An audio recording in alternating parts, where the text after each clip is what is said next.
Yo, what up, NeckGang? It's your boy, Jimmy Hopkins, and I'm psyched today because I want to show you something a little new to me and hopefully new to you, and maybe we can figure it out together.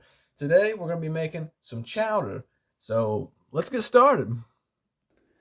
Okay, so first step, what you're going to want to do, take your chowder, pop that lid off. I went ahead and did it so I didn't have to put the camera down, but you know how that goes. Then you want to dump that right in.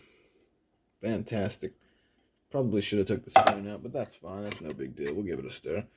All right. Then we're going to want to bust this open, stick it inside, smash this shut, and then we're going to go ahead and put it on a fat 2 minutes. And I will check in with you guys when the beeper goes off.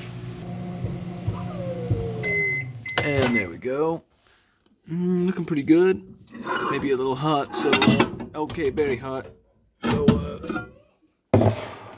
you're going to give that a stir.